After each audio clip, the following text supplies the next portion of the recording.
अस्सलाम वालेकुम जी। अच्छा, आज जो रेसिपी आपको बता रही हूँ, चिकन पाई की रेसिपी बता रही हूँ। बहुत इजी और बहुत आसानी से बन जाती है। ठीक है जी। मैं जो पाए के लिए क्रस्ट यूज़ करूँगी वो मैं पफ पेस्ट्री यूज़ करूँगी। मैं ज़्यादातर पफ पेस्ट्री यूज़ करती हूँ, मैं बिल्कुल घर में नहीं बनाती। ठीक है जी। अच्छा, इसमें जो इंग्रेडिएंट्स जाएंगे वो नोट कर लें। ये बोनलेस चिकन है। इसके अलावा इसके अंदर जाएगी ये क्रीम, मशरूम, कॉर्नस डालूँगी। ये हाफ़ कप कॉर्नस हैं, 1 कप दूध है और मैदा है वाइट सॉस बनाने के लिए। ठीक है जी। और इसके अलावा ये पफ पेस्ट्री की शीट्स हैं जो मैंने निकाल के रखी हुई हैं। अच्छा, अब इसको शुरू करते हैं। इसके अलावा इसमें नमक और काली मिर्च जाएगी थोड़ी सी। ठीक है जी।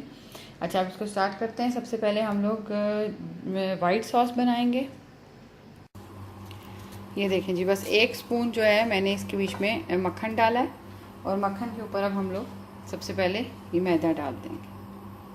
ठीक है जी। इस मैदे को हम थोड़ी देर भून लेंगे, इतना कि ये बस थोड़ा सा कलर चेंज कर लें, लेकिन जलने ना पाए। ठीक है जी।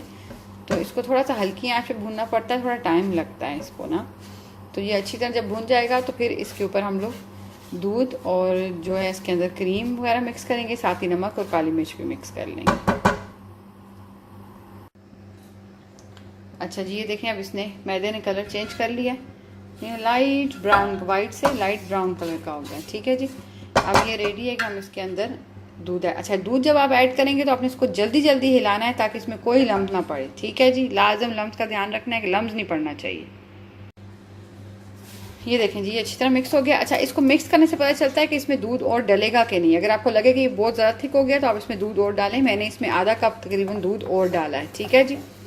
अच्छा, इसमें लम्ब नहीं आना चाहिए, मैंने आपको पहले भी बोला है। अगर आपको लगे कि नहीं आपसे अब ये हैंडल नहीं हो रहा और इसमें ये गुटलियाँ सी बन रही हैं तो आप इसको जूसर वाले जग में डालकर ब्लेंड करें और ब्लेंड करके दोबारा इसके अंदर डाल लें। ठीक है जी। लेकिन कोशिश करेंगे तो लम्ब नहीं डलेगा। अगर डल जाता है तो फिर आप इसको वैसे कर लें। ठीक है जी। अच्छा जी, अब इसके अंदर जाएगा ये तकरीबन आधी चम्मच जो है काली मिर्च। ठीक है। और तकरीबन आधा चम्मच इसमें मैं नमक डालूँगी। अच्छा, अब इस स्टेज पे आकर इसके अंदर क्रीम भी ऐड कर लेंगे और अच्छी तरह इसको मिक्स करके एक साइड पे रख देंगे और फिर चिकन को प्रिपेयर करेंगे। अच्छा जी, एक और पैन में थोड़ा सा मक्खन डालेंगे, तकरीबन 1 टीस्पून मक्खन है ये, और इसके ऊपर हम लोग चिकन ऐड करेंगे। ठीक है जी। अच्छा जी, ये देखें अभी चिकन भी हो गया। अब इस स्टेज पर इसके बीच में मैंने काली मिर्च और नमक डाल दिया और अब ये कॉर्न ऐड कर दिए। मशरूम नहीं डाल रही थी, सॉरी, आपको दिखाएं। आप डालना चाहें तो बेटा से डालें। मेरे बेटे ने मना कर दिया कि प्लीज़ मामा मशरूम नहीं डालना, इसलिए मैं मशरूम नहीं ऐड कर रही। आप चाहें तो आप कर लें। ठीक है जी। अच्छा जी, अभी इसको 2 मिनट बस और थोड़ा सा भून के कि इसके अंदर से ये थोड़ा ये जो कॉर्न वगैरह का पानी है ख़त्म हो जाए तो इसके अंदर हम लोग ये जो सॉस हमने बनाई हुई ऐड करेंगे। अच्छा, सॉस अगर देखें, अगर आपको लगती है थिक होगी तो आप इसमें थोड़ा दूध और ऐड कर दें। इस सॉस का यही है कि ये थिक होती है तो हम इसमें दूध डाल के इसको आराम से नॉर्मल कर लेते हैं। अच्छा जी, ये देखें सॉस तैयार है। देखें, आपको सॉस थिक लग रही थी ना, मैंने इसमें थोड़ा सा दूध और डाला है तो सॉस बिल्कुल नॉर्मल होगी। इस स्टेज पे आके आप इसको चख लें। रमज़ान में तो ये मुश्किल है चखना, इसलिए मैं तो इस वक्त नहीं चख सकती, लेकिन यह है कि इसको अगर आप आम दिनों में बनाएं तो इसको ज़रूर आप चख लें। अगर नमक और काली मिर्च, इसमें सिर्फ नमक और काली मिर्च ही जाता है। अगर डालना चाहें तो ज़्यादा इसमें ऑर्गेनो डाल लें आप थोड़े से। ठीक है।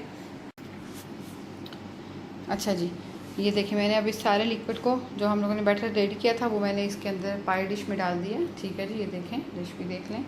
ठीक है। अच्छा, अब मैं इसके ऊपर पूरा पफ पेस्ट्री सेट करके वो मैं आपको दिखाऊंगी। मतलब बस वही, अगर आप क्रस्ट बनाते हो या जो भी बनाते हो उसको ऊपर सेट करना होता है, नीचे मैं नहीं डालती। ज़्यादातर लोग डालते भी हैं लेकिन मैं नीचे कुछ नहीं डालती, मैं सिर्फ ऊपर क्रस्ट लगाती हूँ। ठीक है जी। अब मैं आपको क्रस्ट लगा के दिखाती हूँ।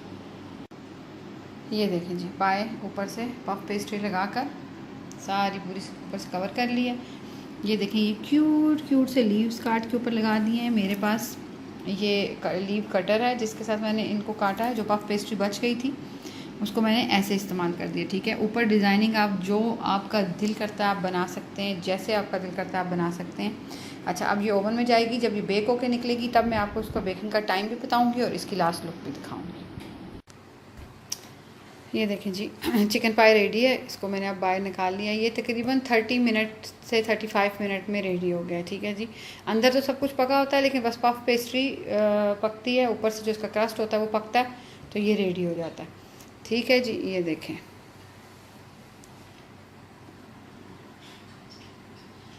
अच्छा जी, उम्मीद करती हूँ आपको रेसिपी पसंद आएगी। पसंद आए तो लाइक करें, सब्सक्राइब करें और ज़रूर रेसिपी को ट्राई करें। अल्लाह हाफ़िज़, रमज़ान करीम।